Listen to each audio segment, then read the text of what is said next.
तो नेटफ्लिक्स की ये सीरीज़ अपने नए एडवेंचर को लेकर नए सीज़न के साथ आ गई है। और अगर आपने इस वीडियो पे क्लिक किया है तो अपने फेवरेट कैरेक्टर का नाम कमेंट में ज़रूर बताइएगा। मेरा तो प्रोफेसर है। तो आपका स्वागत है क्रिमिनल एपिसोड में। आज मैं आपको बताऊंगा रियल लाइफ प्रोफेसर के बारे में, जिसने ऐसी ही आइस प्लान करी थी अपनी एक टीम बनाकर।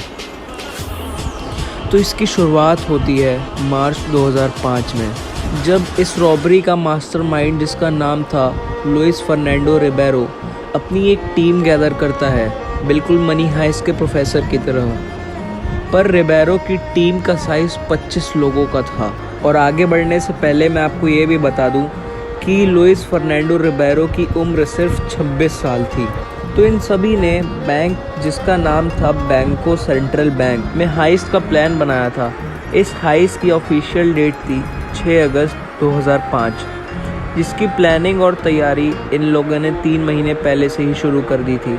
इस हाइस्ट में टोटल $70 मिलियन की प्लानिंग करी गई थी। तो इतने बड़े बैंक में इतने बड़े अमाउंट की हाइस्ट के लिए एक परफेक्ट प्लान होना बहुत ज़रूरी है। तो चलिए जानते हैं कि रियल लाइफ प्रोफेसर ने आखिर इस हाइस्ट को प्लान कैसे किया था। तो ये सबसे इंटरेस्टिंग पार्ट है, मिस मत करना। तो एक सिटी को हम ब्लॉक्स में डिवाइड करते हैं। तो रिबेरो की टीम ने बैंक से एक ब्लॉक छोड़कर एक प्रॉपर्टी रेंट पे ली, जहाँ से इन लोगों ने 78 मीटर्स का एक टनल बनाया, जो कि सीधा जाता था बैंक के वॉल तक। तो ऐसा करना इतना आसान तो नहीं था, क्योंकि एक टनल बनाने में बहुत सारी मिट्टी निकलती है। तो इन लोगों को ऐसे टनल बनाना था जिससे नोटिस ना हो पाए। और अगर एक बार टनल बन भी गई तो इनके रॉबरी का जो साइज़ था 3.5 टन, $70 मिलियन, इसको बिना लोगों के नोटिस में आए निकालना बहुत ही मुश्किल था। तो अब शुरू होता है बेस्ट पार्ट। इन लोगों ने उसी प्रॉपर्टी पे एक लैंडस्केपिंग कंपनी खोल दी, लोगों को बाहर से दिखाने के लिए, और सबको ये दिखाया कि it's under construction.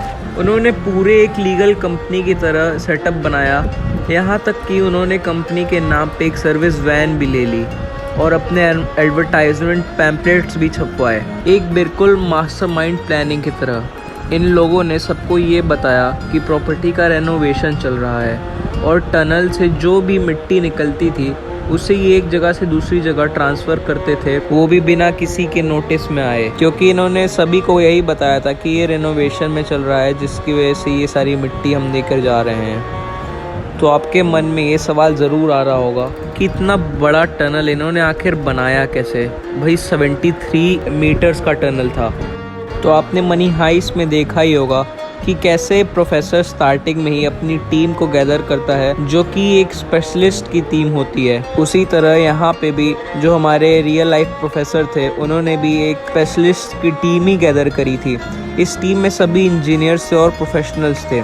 In professionals ने टनल के अंदर अपनी हर एक ज़रूरत की चीज़ को खुद ही बना लिया, जैसे लाइटिंग और हीटिंग सिस्टम वगैरह। आपको ये जान के बिल्कुल भी हैरानी नहीं होगी कि इतने बड़े हाइस्ट के लिए इन्होंने इस टनल पे एक छोटा सा इन्वेस्टमेंट करा, जो कि था 1.5 करोड़ इंडियन रुपीज़ का, जो कि $2 लाख के बराबर होता है। क्वाइट इन्वेस्टमेंट, $70 मिलियन के सामने ये कुछ भी नहीं था। तो तारीख थी 6 अगस्त 2005 और ये सारे अपने मिशन पे निकले।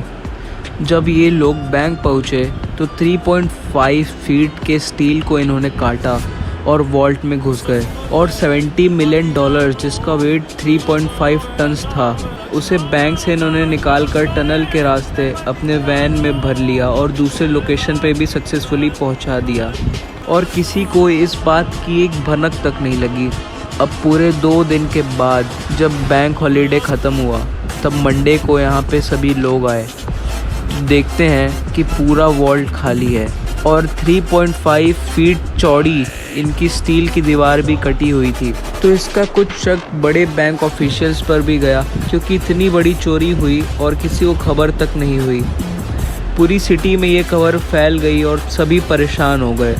जब इन्वेस्टिगेशन स्टार्ट हुई तब पुलिस के सामने ये टनल आई, जिसमें रॉबर्स के तो कोई ट्रेसेस नहीं मिले।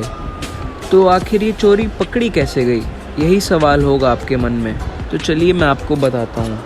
रिबेरो ने करी एक गलती कि उसने अपने गैंग की साइज़ बहुत बड़ी रखी थी, और ये जाहिर सी बात थी कि इतने बड़े गैंग में एक ऐसा बंदा हो सकता था जो पूरा प्लान ख़राब कर सकता था, और वही हुआ।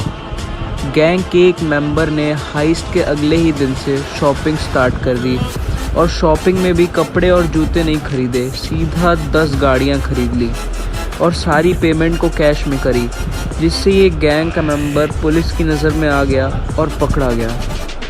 जैसे ही ये मेंबर पकड़ाया, उसके बाद डॉट्स कनेक्ट करे पुलिस ने, जिसकी वजह से कुछ कैश 2 पिकअप ट्रक्स में ही पकड़े गए, और उसके कुछ दिनों बाद फिर से 5 गैंग मेंबर्स पकड़े गए, जिनके साथ $5.2 मिलियन भी रिकवर किए गए।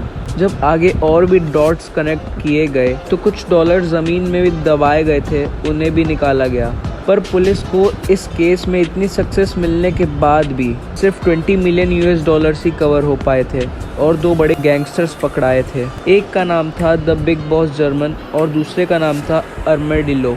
आर्मेडिलो को हुआ 17 साल की जेल और द बिग बॉस जर्मन को 70 साल की, पर the big boss German jail से भाग गया। तो आखिर लुइस रिबेरो का हुआ क्या, बताता हूँ। 13 अप्रैल 2006 को 6 किडनैपिंग्स हुई, जिसमें सभी उसी हाइस के गैंग मेंबर्स थे, और अनफॉर्चुनेटली उसमें हाइस का मास्टरमाइंड रिबेरो भी था। जिन लोगों ने किडनैप किया था उन्होंने पैसे की डिमांड करी उनके रिलेटिव्स से। रिबेरो के परिवार वालों ने $9 लाख किडनैपर्स को दे भी दिए, पर फिर भी किडनैपर्स ने रिबेरो को गोली मार दी। 7 टाइम शॉट किया था उसकी बॉडी पर। तो ये जो 25 लोग में से जितने भी गैंग मेंबर्स बचे थे, उन्होंने 2011 में एक और हाइस्ट की प्लान करी थी, जो ब्राज़ील के एक सेंट्रल बैंक में थी। इस बार अमाउंट था $97 मिलियन, पर ये ऑब्वियस रीजंस की वजह से ये हाइस्ट फेल हो गया, जिसका सबसे बड़ा रीज़न था कि उस मेंबर के पहले से ही सभी लोगों पे पुलिस वालों की और गवर्नमेंट एजेंसीज़ की नज़र थी। इस पूरे हाइस्ट पे एक रियल लाइफ मूवी बनी है जिसका नाम है फेडरल बैंक हाइस्ट। तो मैं आशा करता हूँ कि आपको ये कहानी ज़रूर पसंद आई होगी। ये हमारे द क्रिमिनल सीरीज़ का पहला एपिसोड था। अब आप हमें अगर कोई सजेशन देना चाहते हैं तो आप हमें मेल कर सकते हैं या हमारे सोशल मीडिया पेजेस पे मैसेज कर सकते हैं। और हाँ, सब्सक्राइब कर लेना, क्योंकि आपके लिए ऐसी वीडियोस मैं लाता रहूँगा। तब तक के लिए जय Hind. Y he descubierto al invasor.